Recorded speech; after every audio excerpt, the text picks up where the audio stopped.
What's up guys, Michel here, professional volleyball player of volleyball, and also pursuer of things that are not volleyball, aka this YouTube channel. If you've been following for a while, you probably know the whole point of this channel was just to combine all of the things in my brain, all of the volleyball knowledge and experience that I've gained over these years playing pro, and combine that with my newfound love of photography, my newbie skills in videography, and find my path, find a new path if and when I quit volleyball. So when I meet somebody else who is doing exactly that, trying to combine their passions, it's really exciting to me. Building something from nothing is really impressive, and that is who I met this week. I was in Neuchâtel with Benny, aka Amanda Benson, aka Trap Money Benny. You're gonna have to listen to the podcast if you want to hear that story. She is a libero from the US. She played at University of Oregon. Like one of our former guests, I don't know if you guys saw the episode with Veronica Stone, also a Duck. Benny went on to play with Team USA to represent the red, white, and blue, which in her words was challenging and competitive. But obviously we go into that in the podcast. And she's now played in Switzerland, in Germany, and in France, which is where we met through a mutual friend, Lexi Dannemiller. Shout out to you, girl. And Benny was so impressive to me because during the quarantine, while a lot of people were just Netflixing and chilling, she actually used that extra time to build a business. She created a personal styling business, which you can obviously do from her pro season, wherever she is in the world. It's an online business. And that is so cool. If you go to her Instagram, you can see immediately she has an eye for it. Her feed is aesthetically pleasing. It's just dripping with swag and style. So it's a perfect fit for her. And if you had a look at the apartment tour, you'll see she just has like the littlest, tiniest obsession with sneakers. Got like an entire wall full of sneakers.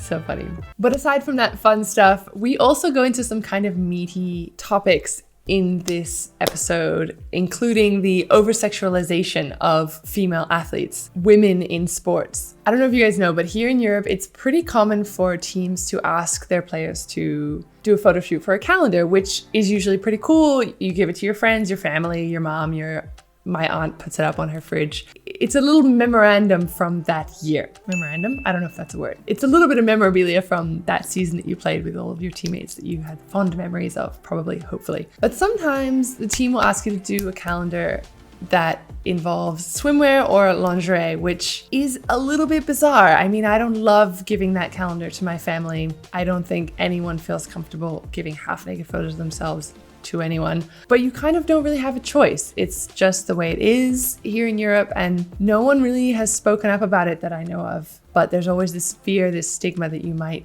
be blacklisted from a team if you don't just do what you're told.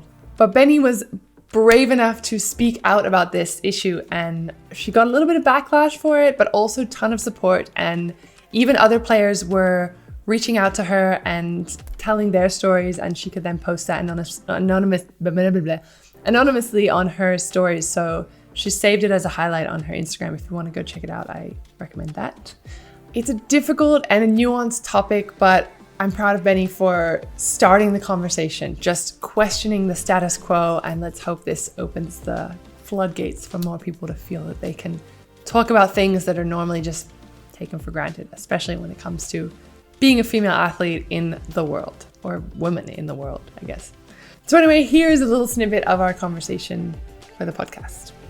I actually, in the quarantine, took a stand to, I don't know if you saw any of this, but I was talking about how volleyball players are portrayed overseas with the calendar shoots and the lingerie shoots. And I just thought about, like, we're so much more than volleyball players, and like stop using our body to like portray us in a way, like sexualize us, you know, like stop doing it. Like, why can't you put on the calendar what we're passionate about? How come I can't have a spread that tells you like all these different things about me that is way more interesting than you seeing me in a swimsuit or like in lingerie? Because that's how they want to see us. They want to see us as volleyball players. They want to see us like half naked because we're women. Like they want to do that. And Yeah. it's like, we're so much more than that. So like, why? Yeah, I took a stand to that, and I had so many people like coming at me, even a lot of like females. There was a team that did a breast cancer shoot in Second League France, and I just was like, I don't understand why you have to be topless. It's just another reason for like volleyball players to be topless on a calendar. And you want to slap, oh, this is for breast cancer. I'm like, so it's okay? Yeah. And so many people were like, how come nobody's like said anything? I'm like, well, there's so many reasons. People are worried about their spot on the court. People are worried about like what's gonna happen if I in the bad apple and I say something. Are they gonna look at me different, that I'm not complying with the team, or I'm a bad teammate, or I'm not doing what everybody else is doing and now I'm high maintenance, or I'm difficult to work with. And that is an interesting point that you bring up, because there are a lot of subtle pressures. When you are part of a team, you almost like sign up and you don't like, where is the line? You know what I mean? Like they're allowed to tell you where to be, when to be, what to wear, what to, but then all of a sudden it's like, are the sponsors allowed to hug you just because they're sponsors? Do you have to give a kiss on the cheek to this old man just because he comes to every game? It's like, hang on a sec, where is the line? Like, what are you paying for me as an athlete? Are you buying everything, or are you buying my performance on the court? As always, guys, the full podcast is linked in the description. I really hope you go check it out because it was a good one. Anyone who's interested in balancing their passion for volleyball with any other interests, or anyone who wants to start a business from the ground up, anyone who is curious what it's like to be part of Team USA, or maybe you're just a sneakerhead yourself, this is the episode for you.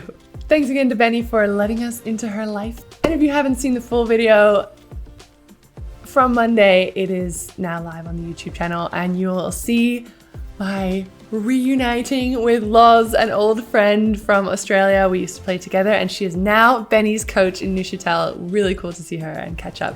So make sure you guys go check out the full episode. So if you guys are getting any value at all out of this volleyball series, I really hope you will let me know, because sometimes I feel like I'm just talking into the wind, just spitting at the camera and blanks. So if you're enjoying it, let me know. Send me a DM, like this video, subscribe. It's all totally free to do all of those things. You can leave a comment letting me know who you want to see next. And if you made it this far in the video, bless you, you're amazing. But let me know by putting a sneaker emoji in the comments. Other than that, I will see you guys in the next one.